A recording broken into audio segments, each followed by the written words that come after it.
Okay. We're live. Yay!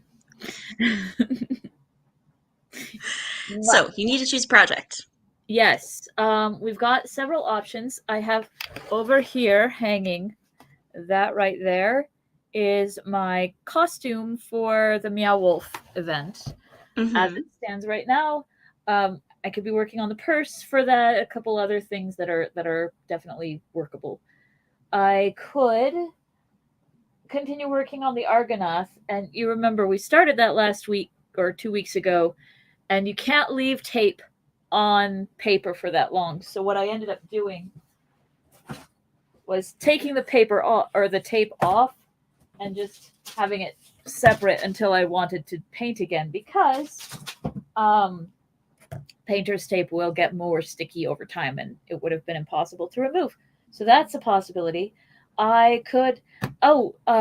Jason and Avi and I have all learned how to do a Rubik's Cube. I remember we were talking about that last week. Yeah, I'm. It's pretty consistent now. I could just do Rubik's cubes for a while. It's it's very nice. We've got a couple of extras in the house at this point. Um, like Jason just picked up a few more because why the hell not? Of different kinds. Avi wanted a mirror cube where the um, it's all the same color, but the center like is offset.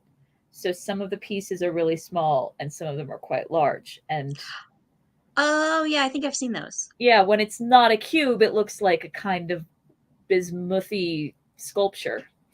Speaking of bismuth, I ordered the author proof of the book.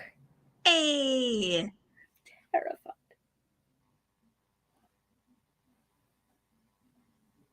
I just heard something. Usually the cat's asleep in here, but he's not right now. Well, oh, it's my foot rubbing against tape on the floor. That's what this sound is. Sure. Sure. I was trying to take a nap earlier, and the cat figured out how to like paw open the sliding doors on my laundry closet, and then she played a drum solo on the side of the washer. I was like, Shippo's getting bolder and bolder at night. He used to just sleep on my knees, and then for a while it was my stomach. The other morning I woke up to him being like, because the door was shut and he wanted out. man, I used to have a cat that would chew on my hair when she wanted out of the bedroom in the morning.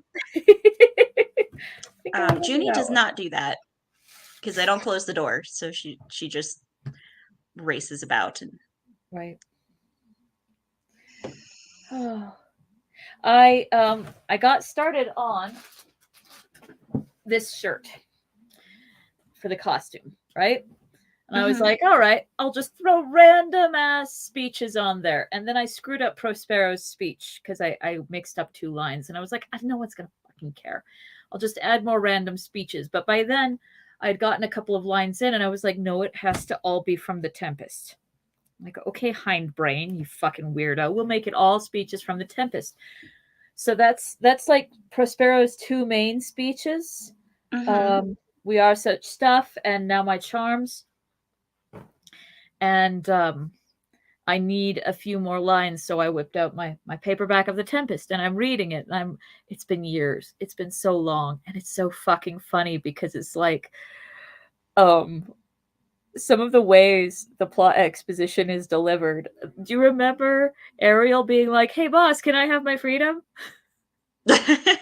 And Prospero's like, "I found you in a tree." And Ariel's like, you're right, I know. He's like, "No, you don't know. Sit your ass down. We're going to talk about how you were cursed by a witch who put you in the tree and you were stuck there. And 12 years ago, I let you out." And Ariel's like, "Yeah, I know." And he's like, "No, you don't." "You've clearly forgotten. We're taking you to school again. Here is all the plot exposition." And Ariel's finally like, okay, I won't bring it up again. And Prospero's like, "Great, I'll give you your freedom in 2 days."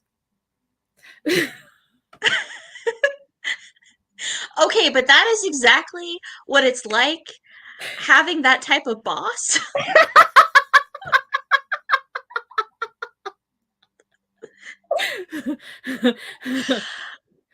For the proper appreciation. Hey, simple question. Long ass answer. I know. I'm just simple question. Long ass answer. I know. No, you don't. Long answer of all of information you already knew. And then at the end, it's like, oh, yeah. And the simple answer is 2 days. Yeah. Great. Also, okay.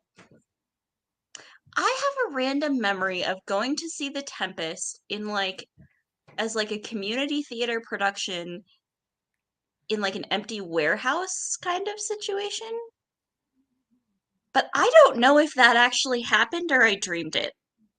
It wasn't with me if you did it, because the only theatrical like warehouse kind of situation where I ever saw any Shakespeare was the Playhouse in Paonia, where they did the complete works of Shakespeare abridged. Abridged, yeah. No, it wasn't with you. It would have been with someone I was dating. No, it did happen, and it was not with someone I was dating. I figured it out. It was with my friend, and we went there, and because one of her friends was in it, and then it was real awkward because her friend wanted to date her and thought I was dating her, which I was not. But it was very awkward. Anyway, okay, Very awkward. good. Figured Okay, that out. good. Yeah, placing a memory is real nice. Sometimes they're actually dreams, and so it's very confusing. I haven't been writing down my dreams lately, and it's sad because they go away, and I'm like, oh, the snowflake melted. All right, did you figure out what you were going to work on? I'm leaning towards the Argonauts. Aren't we all? Right. At some point, I'm going to make a set of Argonath, and because the biggest ones that were affordable are this big. Mm-hmm. I think I've told you this. Mm-hmm. But I'm not in sculpture mode right now. Yeah, I'll bust out the watercolors. I'm gonna need to go replace my watercolor water. Okay. And while I do that, I'll grab a Rubik's Cube so I can show off my skills. Cool. And you find our place. Doing that. Okay. Should be easy.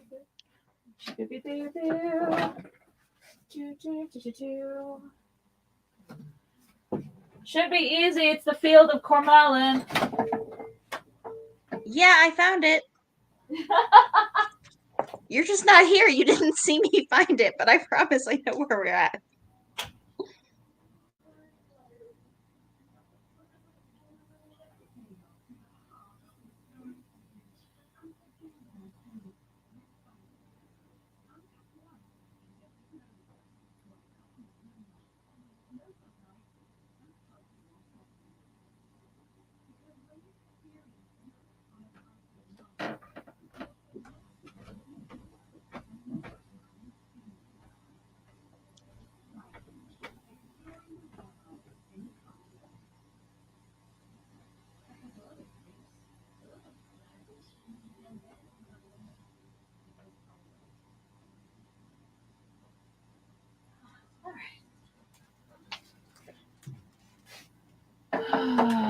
Okay.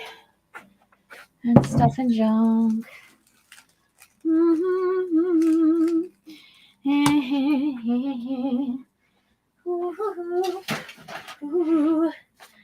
Watercolors.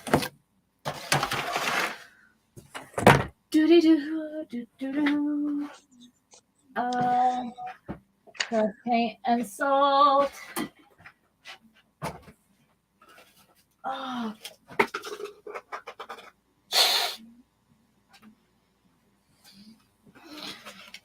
You're right there? I'm fine. I couldn't tell if that was a hiss of pain or a hiss of rage. Rage. Very Gollum-y of you.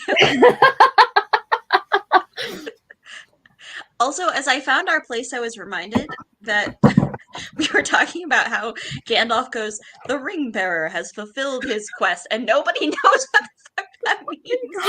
See what? The who did what? So I just that's never not going to be funny. Imrahil had no clue. He was sitting there going, I thought I was important. Why didn't anybody tell me this? I mean, of all the people that they definitely didn't tell, they totally did not tell Imrahil. Oh my god. Like, who would tell Imrahil? Right? Who the hell even is he? Right? Yeah, but as soon as he knows, he's going to be like, oh, I knew all the time. In fact, we need 3 thrones up in here because I'm going to put my flag over one of them. Typical Imrahil. I want to be involved. Okay, so while I was reading up the science, did I already tell you this? I don't feel like I told you this. One of the things I was doing to fill up the science space, especially in the higher numbers where there's not a lot to say about the actual element, was like, okay, how was it discovered? What was the process? There was one, I don't think it was one of the super heavy elements. It was one of those in the middle of the table. It was discovered simultaneously by 2 people. And one of them had a lot more to work with, bigger sample size, because he was working with the slag from a friend's company factory. The other one was working with raw materials, so he barely managed to find it, and he slapped a name on it, and he was like, this is mine, and it's mine, and I invented it, and it belongs to me. And the other guy was like, I've created a sample of it.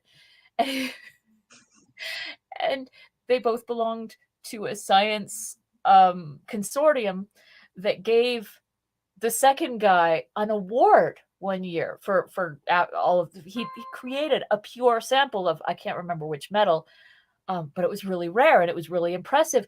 And the first guy threw such a huge stink. The following year, they gave him an award for just to shut him the fuck up.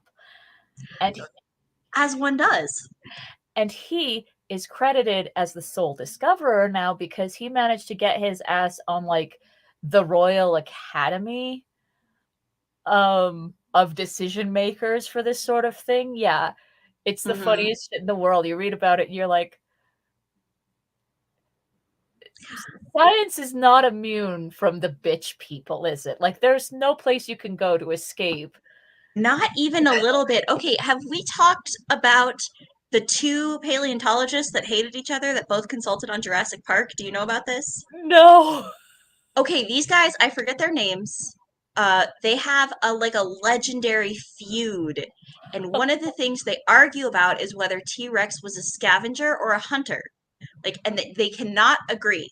So they both consulted on Jurassic Park, fucking hated each other, fought the whole time. One of them got in good with the director, just Spielberg, right? I think. Yeah, one of them got in a little bit good with Spielberg, and so the scientist that the T-Rex eats is based on the other guy. But when it came out, he was also happy about that scene because he was the one who said T-Rex was a hunter. So he thought it was proving it right. Prove me right. You hated me so much. You had to use my theory to get you back. I love that. It's great. Yeah. Have I told you about the Transfermium Wars? No. Did you say the Transfermium Wars? Transfermium Wars. Fermium is Transfermium. Okay. Transfermium. Fermium is element 100. There's 18 beyond it that the table that have been synthesized, discovered, but synthesized.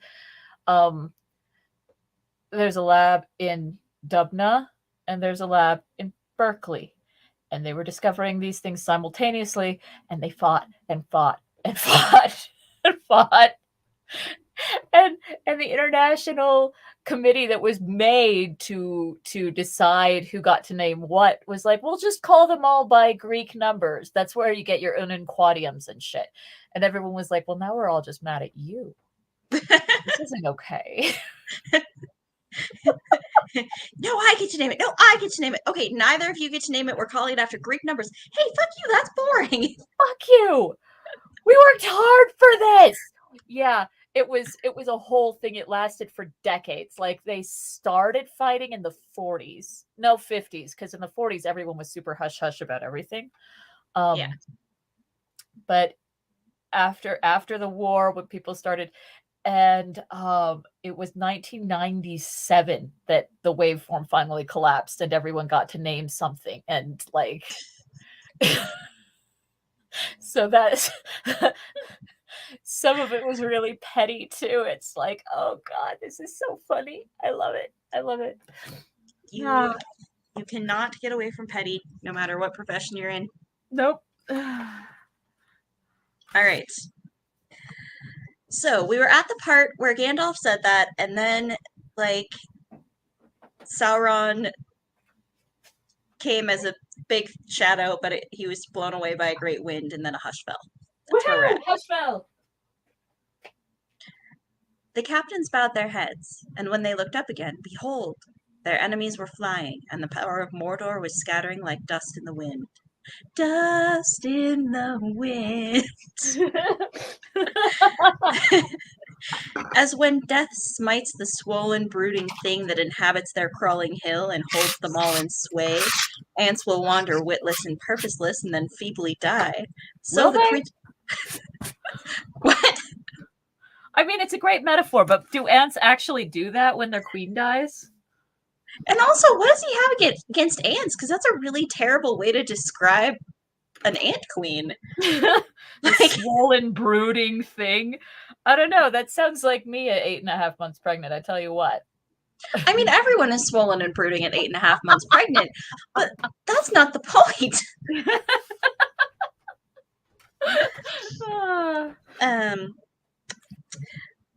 Anyway. Yeah. Inexplicable hatred of ants. So the creatures of Sauron, orc or troll or beast, spell enslaved, ran hither and thither mindless, and some slew themselves or cast themselves in pits, which presumably also slew them unless the pits were very shallow, in which case that's just funny. Ah, look. I'm sad. Or fled wailing back to hide in holes in dark, lightless places far from hope. But the men of Rhûn and of Harad, Easterling and Southron, saw the ruin of their war and the great majesty and glory of the captains of the West. And those that were deepest and longest in evil servitude, hating the West, and yet were men proud and bold, in their turn now gathered themselves for a last stand of desperate battle. But the most part fled eastward as they could, and some cast their weapons down and sued for mercy. Then Gandalf, leaving all such matters of battle and command to Aragorn and the other lords, typical Gandalf right there. Not my thing, guys. I'm sure you'll handle it beautifully. Good luck, good war, guys. Bye. Bye. He stood upon the hilltop and called, and down to him came the great eagle, Gwaihir the Windlord, and stood before him. Twice you have borne me, Gwaihir, my friend, said Gandalf. Thrice shall pay for all, if you are willing. You will not find me a burden much greater than when you bore me from Zirak-Zigil, where my old life burned away. Is he just bragging that he hasn't gained weight since he died? Okay. I would bear you, answered Gwaihir. I don't know what kind of voice an eagle has, so we're just going with normal. Okay. I would bear you, answered Gwaihir, whither you will, even were you made of stone. Okay, so that's really interesting to me. Because we see Gwaihir 3 times, right? The first time, Gandalf's like, it's at the Tower of Orthanc, and Gandalf's like, I fucking need a ride, and Gwaihir's like, I'll take you 5 miles. I don't have time for this. I was sent to bear messages, not burdens. And Gandalf's like, okay, fine, take me to fucking Rohan. So that's where he gets Shadowfax. But Gwaihir's like, see ya, peace, not my problem. The second time was, what was the second? After his old life burned away. And Gwaihir's like, yeah, the Lady Galadriel sent me to get you, so I'm going to get you. And you really don't weigh much, and you're also kind of glowing. That's neat. But you're still not my problem. And this time he's like, no, whatever you need ever for anything at all, I fucking love you, and I'll carry you to the ends of the earth. And it's like, Gwaihir went through a hell of a arc. You gotta wonder what happened in Eagle territory in the intervening time. Like, was he having some kind of like inheritance battle, and he was like, "Dude, I'm doing court. Like, I gotta get out of here. I don't have time for this." But then, like, they got attacked by orcs, and then Or was the whole thing like they're watching Middle Earth just as witnesses? Like they've always borne witness to the wars and everything else. And were they watching this like a really epic football match? Like the World Cup kind of thing, where at first they're like, okay, here's some underdogs. They probably won't make it far. And eventually it's like, oh, actually, they're doing really well. They might make it to the cup. And by the end, he's like got Gandalf's colors painted on his face, and he's like, oh my God. You did such a great job. We had no idea you could do this. Right. Will you sign something for me? The first time he's like, look at this pathetic little crawling thing on the earth. And by the end, he's like, that's my pathetic little crawling thing. He's my guy. He's my guy. I gave him a ride 3 times. Yeah, I don't know. It's interesting to contemplate. Yeah, it all happens off stage, so you can pretty much decide anything there. Mm-hmm. Then come and let your brother go with us, and some other of your folk who is most swift. For we have need of speed greater than any wind, outmatching the wings of the Nazgul. Oh God, we have a need for speed.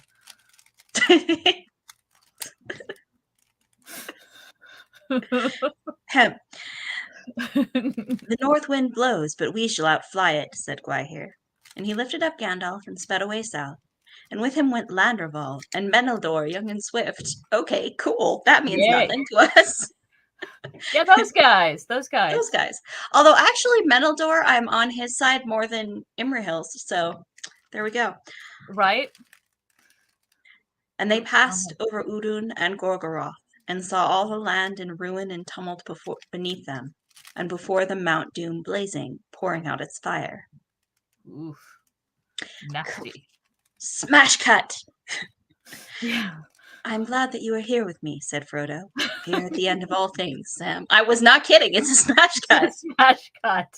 It's the only time we're ever given a cross cut. 3 books. We finally got one. Yes, I am with you, master, said Frodo. Said Sam, laying Frodo's wounded hand gently to his breast. And you're with me, and the journey's finished. But after coming all that way, I don't want to give up yet. It's not like me somehow, if you understand. No shit. He's apologizing for it. Like, I know it's weird, but can we, like, go that way? Can we, like, not die? I just don't think dying is me. Amen to that. Maybe not, Sam, said Frodo. But it's like things are in the world. Hopes fail, an end comes. We have only a little time to wait now. We are lost in ruin and downfall, and there is no escape. Cheerful. Yep. Well, master, we could at least go further from this dangerous place here, from this crack of doom, if that's its name. Couldn't we? Come, Mr. Frodo, let's go down the path at any rate. Very well, Sam. If you wish to go, I'll come, said Frodo. And they rose and went slowly down the winding road, and even as they passed towards the mountain's quaking feet, a great smoke and steam belched from the Samath Naur, and the side of the cone was riven open, and a huge fiery vomit rolled in slow, thunderous cascade down the eastern mountainside. Good grief. Yeah, good thing they're not standing there. Yep. Frodo and Sam could go no further. Their last strength their last strength of mind and body was swiftly ebbing. They had reached a low ashen hill piled at the mountain's foot, but from it there was no more escape. It was an island now, not long to endure amid the torment of Orodruin. All about it the earth gaped, and from great rifts and pits smoke and fumes leaped up. Behind them the mountain was convulsed. Great rents opened in its side. Slow rivers of fire came down the long slopes towards them. Soon they would be engulfed. Ooh! Sorry A about the rain- noise. No, you're good. A rain of hot ash was falling. Eek. They stood now, and Sam, still holding his master's hand, caressed it. He sighed. What a tale we've been in, Mr. Frodo, haven't we? He said. I wish I could hear it told. Do you think they'll say, now comes the story of Nine-Fingered Frodo and the Ring of Doom? And then everyone will hush, like we did, when in Rivendell they told us the tale of Baron One Hand and the Great Jewel. I wish I could hear it. I wonder how it will go on after our part. But even while he spoke so, to keep fear away until the very last, his eyes still strayed north, north into the eye of the wind, to where the sky far off was clear as the cold blast, rising to a gale, drove back the darkness and the ruin of the clouds. And so it was that Gwaihir saw them with his keen, far-seeing eyes, as down the wild wind he came, and daring the great peril of the skies he circled in the air. Two small dark figures, forlorn, hand in hand upon a little hill, while the world shook under them and gasped, and rivers of fire drew near. And even as he espied them and came swooping down, he saw them fall, worn out, or choked with fumes and heat, or stricken down by despair at last, hiding their eyes from death. Side by side they lay, and down swept Gwaihir, and down came Landroval and Meneldur the Swift. Meneldur! Oh! See, this is how it happens. This is how Gwaihir became a fan of Gandalf. I'm becoming a fan of Meneldur. Yep. And in a dream, not knowing what fate had befallen them, the wanderers were lifted up and borne far away out of the darkness and the fire.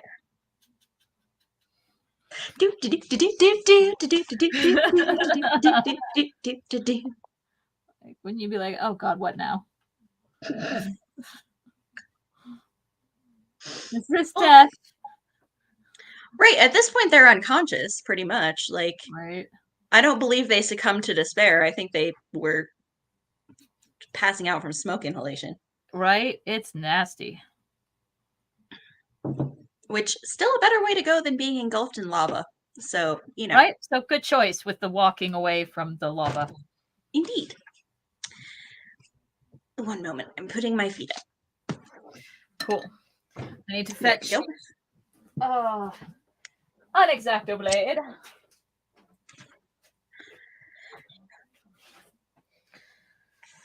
Oh.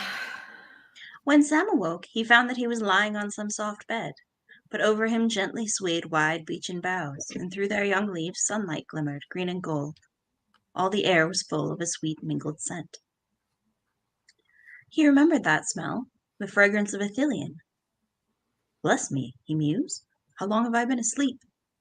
For the scent had borne him back to the day when he had lit his little fire under the sunny bank, and for a moment all else between was out of waking memory.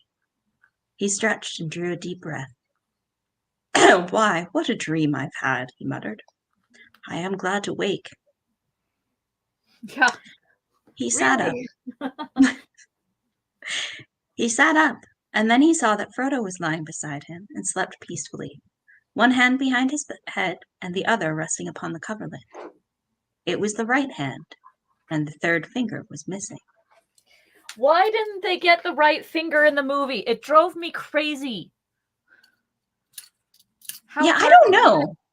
Actually, from about the moment that the finger biting happens, I was rather disappointed after I knew the story. It's like, why not the right? Okay, I'm good. We're good. Yeah, I don't know. Yeah. Full memory flooded back, and Sam cried aloud. It wasn't a dream. Then where are we? And a voice spoke softly behind him. In the land of Ithilien, in the keeping of the king, and he awaits you. With that, Gandalf stood before him, robed in white, his beard now gleaming like pure snow in the twinkling of the leafy sunlight. Well, Master Samwise, how do you feel? He said. But Sam lay back and stared with open mouth. Right, because he hasn't seen Gandalf. Nope. And for a moment, between bewilderment and great joy, he could not answer. At last he gasped, Gandalf, I thought you were dead. But then, I thought I was dead myself. Is everything sad going to come untrue? What's happened to the world? I love that line so much. Like, I can cope with this supernatural nonsense. Is it just like, Right? here's my hypothesis. A great shadow has departed, said Gandalf, and then he laughed, and the sound was like music, or like water in a parched land. And as he listened, the thought came to Sam that he had not heard laughter, the pure sound of merriment, for days upon days without count. It fell upon his ears like the echo of all the joys he had ever known. But he himself burst into tears. Then, as the sweet rain will pass down a wind of spring, and the sun will shine out the clearer, his tears ceased, and his laughter welled up, and laughing he sprang from his bed. How do I feel? He cried. Well, I don't know how to say it. I feel. He waved his arms in the air. I feel like spring after winter and sun on the leaves, like trumpets and harps and all the songs I have ever heard. He stopped and turned towards his master. But how's Mr. Frodo? He said. Isn't it a shame about his poor hand? I hope he's all right otherwise. He's had a cruel time. Yes, I am all right otherwise, said Frodo, sitting up and laughing in his turn. I fell asleep again waiting for you, Sam, you sleepyhead. I was awake early this morning, and now it must be nearly noon. Noon, said Sam, trying to calculate. Noon of what day? The 14th of the new year, said Gandalf. Or, if you like, the 8th day of April in the Shire reckoning. But in Gondor the new year will always now begin upon the 25th of March, when Sauron fell, and when you were brought out of the fire to the king. Which is, like, kind of random, honestly. Right? Like, in a Like- generation, people will be like, the new year is why? This is stupid. He has tended you, and now he awaits you. You shall eat and drink with him. When you are ready, I will lead you to him. The king, said Sam. What king, and who is he? The king of Gondor and lord of the western lands, said Gandalf, and he has taken back all his ancient realm. He will ride soon to his crowning, but he waits for you. What shall we wear? Said Sam, for all he could see was the old and tattered clothes that they had journeyed in, lying folded on the ground beside their beds. The clothes that you wore on your way to Mordor, said Gandalf. Even the orc rags that you bore in the Black Land, Frodo, shall be preserved. No silks and linens, nor any armor or heraldry could be more honorable. But later I will find some other clothes, perhaps. No shit, Right? Gandalf. You don't think Ew. they want to maybe put on a clean pair of pants? Right? It's not about honor. It's about that shit's itchy. And they've had 2 weeks. 2 weeks to find some hobbit clothes. Right. Fucking weave a pair of breeches in that amount of time. Come on. Yeah, probably. You're doing the actual fabric artist's math. Like, wait a minute. Yeah. Yes, if you were good at weaving and good at sewing, yeah, probably could. Oh. Or if you had a team, which, like, they would have a team. They would have to. Then he held out his hands to them, and they saw that one shone with light. What have you got there? Frodo cried. Can it be? Yes, I have brought your 2 treasures. They were found on Sam when you were rescued, the Lady Galadriel's gifts. Your glass, Frodo, and your box, Sam.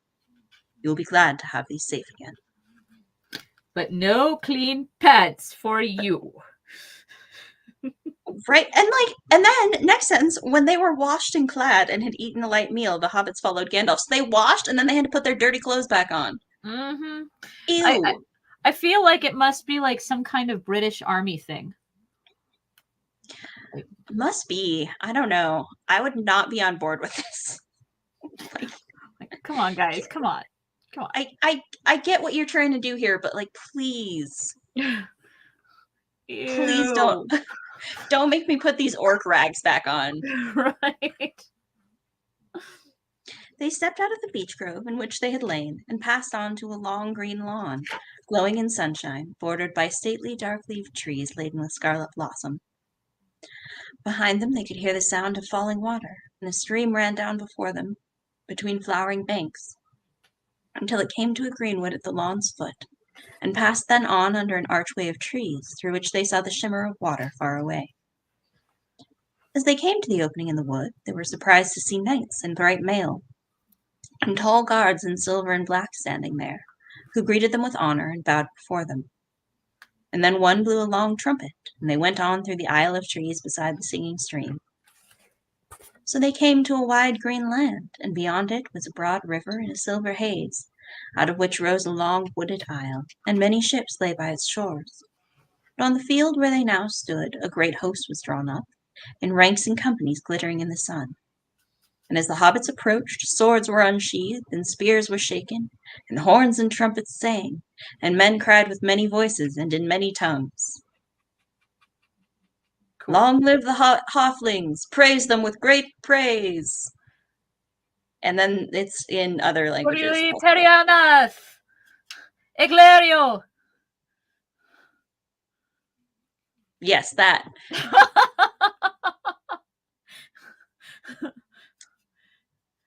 It's actually, okay, hang on, I'll try it.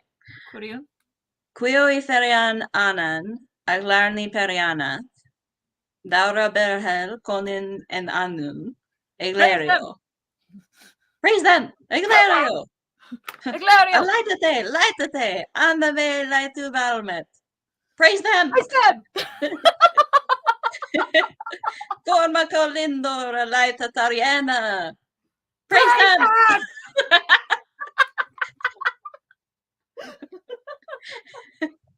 I feel like it's one of those times when you're like, the translator's leaving out some context here, or like some nuance or something.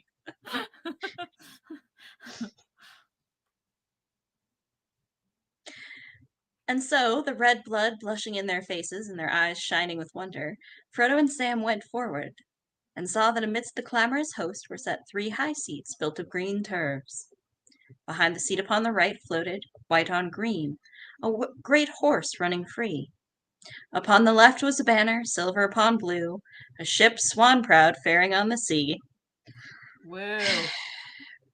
But behind the highest throne, in the midst of all, a great standard was spread in the breeze, and there a white tree flowered upon a sable field, beneath a shining crown and 7 glittering stars. On the throne sat a mail-clad man. A great sword was laid across his knees, but he wore no helm. As they drew near, he rose. And then they knew him, changed as he was, so high and glad of face, kingly, lord of men, dark-haired with eyes of grey. Frodo ran to meet him, and Sam followed close behind. Well, if this isn't the crown of all, he said. Strider, or I'm still asleep. Yes, Sam, Strider, said Aragorn. Who's that? A really ostentatiously sexy man in the corner. A long way, is it not, from Bree, where you did not like the look of me? A long way for us all, but yours has been the darkest road. And then, to Sam's surprise and utter confusion, he bowed his knee before them, and taking them by the hand, Frodo upon his right and Sam upon his left, he led them to the throne. And setting them upon it, he turned to the men and captains who stood by and spoke, so that his voice rang over all the host, crying, Praise them! Actually, he says praise them with great praise, but... Oh, okay. Praise them with great praise. It's like, praise them with great praise. kind of a food situation. I was just thinking that. Oh. And when the glad shout had swelled up and died away again, to Sam's final and complete satisfaction and pure joy, a minstrel of Gondor stood forth and knelt and begged leave to sing, And behold, he said, Lo, lords and knights of valor unashamed, kings and princes and fair people of Gondor, and riders of Rohan, and ye sons of Elrond, and Dunedain of the north, and elf and dwarf, and great hearts of the Shire, and all And you free too, folk of the West. Imrahil. You too. And you too, Imrahil. Now listen to my lay. Okay, that means a different thing now. Yep. For I will sing to you of Frodo of the Nine Fingers and the Ring of Doom. And when Sam heard that, he laughed aloud for sheer delight, and he stood up and cried, Oh, great glory and splendor, and all my wishes have come true. And then he wept. And all the host laughed and wept, and in the midst of their merriment and tears, the clear voice of the minstrel rose like silver and gold, and all men were hushed. And he sang to them, now in the elven tongue, now in the speech of the West, until their hearts, wounded with sweet words, overflowed, and their joy was like swords. And they passed in thought out to regions where pain and delight flow together, and tears are the very wine of blessedness. Saying nothing against that sentence because that's one of the most awesome sentences ever penned. But it is, which is why I did not interrupt it with my snarky thought. But go ahead. What's yours? My snarky thought is, how is their journey something with sweet words attached to it? How do you sugarcoat and then Sam watched 200 orcs slaughter each other and cut each other to bits?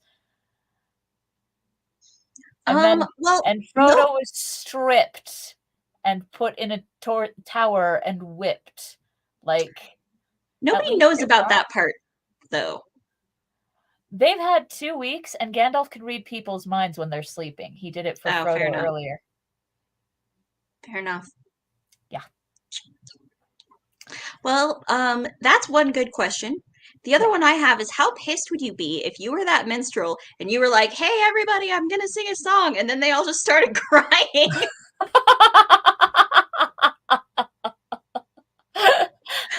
Gondorians can cry very quietly. They're all just like... they're like laughing and crying at the same time. Everybody's just like, and you're just like, okay, I'm going for it. Anyway, here's Wonderwall.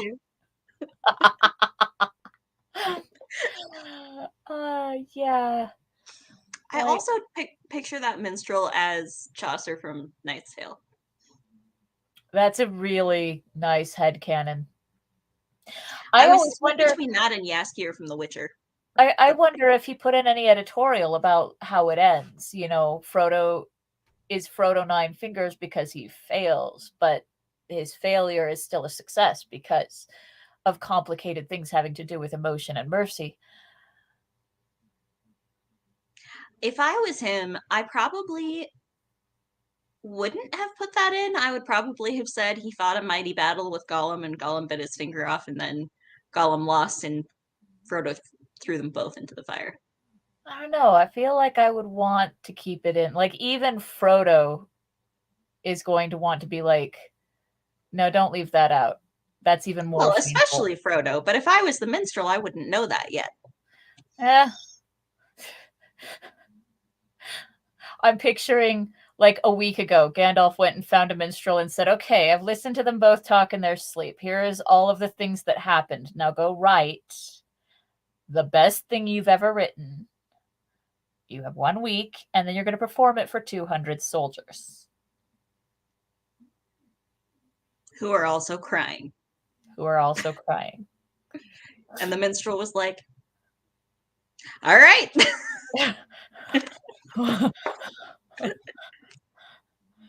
I've had worse challenges.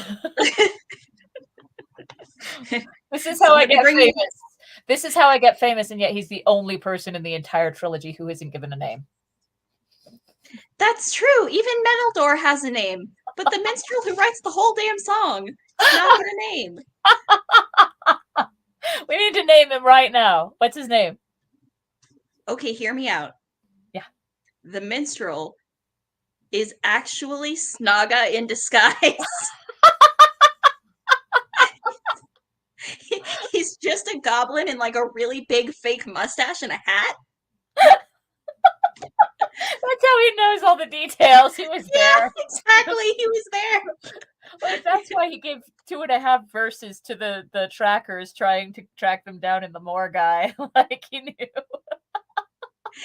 Exactly. And like no one ever knew that Snaga had a good singing voice because no one ever asked him to sing in Of course not. Mordor. They don't do that. We don't do that. So when Gandalf was like, "Bring me a minstrel," they hauled this orc in a fake mustache in front of him, and Gandalf just didn't notice and was like, "You're going to write the greatest song ever." And Snaga was like, "Yes, Yes. this is how I get famous. This is how I continue to live in the world and not just get slaughtered." That Tolkien made it clear that it wasn't torture, it was corruption that turned elves into orcs. Mm-hmm. And he doesn't say what kind of corruption, and it's easy to picture physical, genetic, whatever. But if all he did was psychological corruption, and that ended up translating itself to the physical plane, because why the fuck not? We're in a fantasy. Then it would work the other way. If Snog is like, actually, I'm tired of shooting people in the eye when they piss me off. I want to write songs and live peacefully. Like, can I? Yes, Snaga. Yes, you can. Stand up straight and sing. Oh! that means that Snaga is Paul Bettany in your headcanon. Look, I think he could do it. He can do anything. Okay. I'm happy. This is good. Keep going. And at the last, as the sun fell from the noon and the shadows of the trees lengthened, he ended. So he sang for like 4 hours, also, by the way. Yeah. Praise well, them with... maybe the sun was already going down. Maybe it was only like 2.5. Well, no, it's at noon, remember? Because Gandalf says it's like noon on the 14th day. Oh, yeah. Yep. So yeah, he sang all afternoon. Yep. He ended. Praise them with great praise, he said, and knelt. And then his mustache fell off, but nobody noticed. Because they were too busy crying. Exactly. And then Aragorn stood up, and all the host arose, and they passed pavilions made ready to eat and drink and make merry while the day lasted. Frodo and Sam were led apart and brought to a tent, and there their old raiment was taken off, finally, but folded and set aside with honor. And clean linen was given to them. They had to stand there and listen to that dude sing for 4 hours wearing goblin pants. I hold a grudge about this. I don't like it.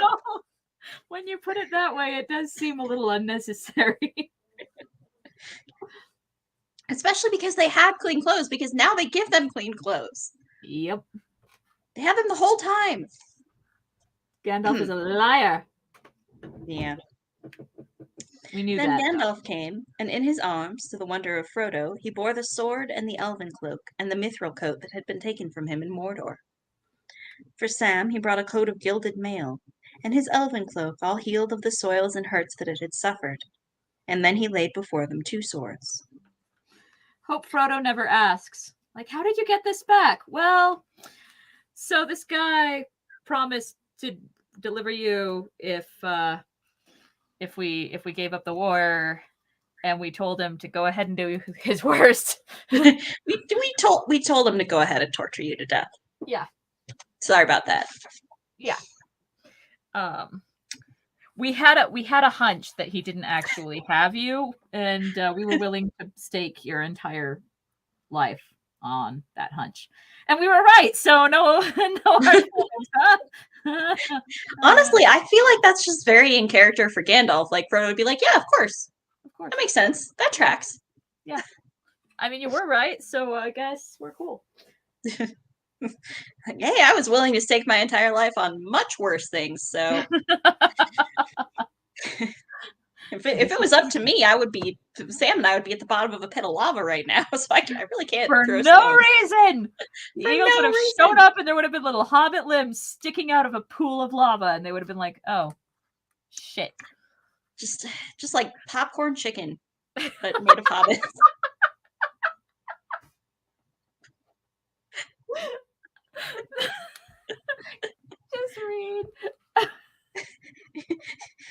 trying.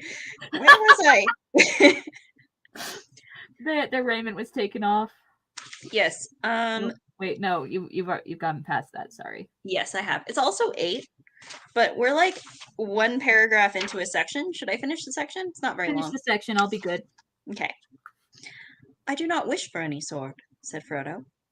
Tonight, at least, you should wear one, said Gandalf. Then Frodo took the small sword that had belonged to Sam and had been laid at his side in Cirith Ungol. Sting I gave to you, Sam, he said. No, master. Mr. Bilbo gave it to you, and it goes with his silver coat. You would not wish anyone else to wear it now. Frodo gave way, and Gandalf, as if he were their esquire, knelt and girt the sword belts about them. And then rising, he set circlets of silver upon their heads. And when they were arrayed, they went to the great feast, and they sat at the king's table with Gandalf, and King Eomer of Rohan, and the Prince Imrahil, who? And all the chief captains. And there also were Gimli and Legolas. But when, after the standing silence, wine was brought, there came in 2 esquires to serve the kings, or so they seemed to be. One was clad in the silver and sable of the guards of Minas Tirith, and the other in white and green. And Sam wondered what such young boys were doing in an army of mighty men. Then suddenly, as they drew near, he could see them plainly. He exclaimed, "Why, look, Mr. Frodo, look here! Well, if it isn't Pippin, Mr. Peregrine Took, I should say, and Mr. Merry. How they've grown, bless me! I can see there's more tales to tell than ours." "There are indeed," said Pippin, turning towards him, "and we'll begin telling them as soon as this feast is ended. In the meantime, you can try Gandalf. He's not so close as he used to be, though he laughs now more than he talks. For the present, Merry and I are busy. We are knights of the city and of the mark, as I hope you observe."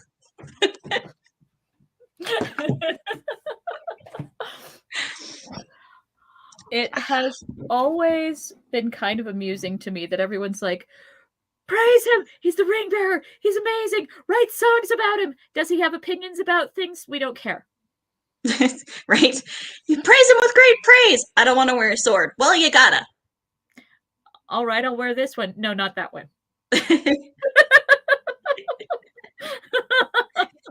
There's a difference between praising someone and respecting their judgment. Or their boundaries. Or their boundaries. Yeah. He's seriously pacifist at this point. Mm-hmm. But like, and that's interesting because he hasn't. Later he'll say, "It is not my part to strike a blow anymore," or he just did. I don't know. He did earlier. Okay. He's never struck a blow. He's never hit anyone. He's never stabbed anything. He has no offensive movement. That's true. In the entire book. All of his actions are merciful actions. You know, it's pretty easy to be a pacifist if you never hit anybody. Yeah.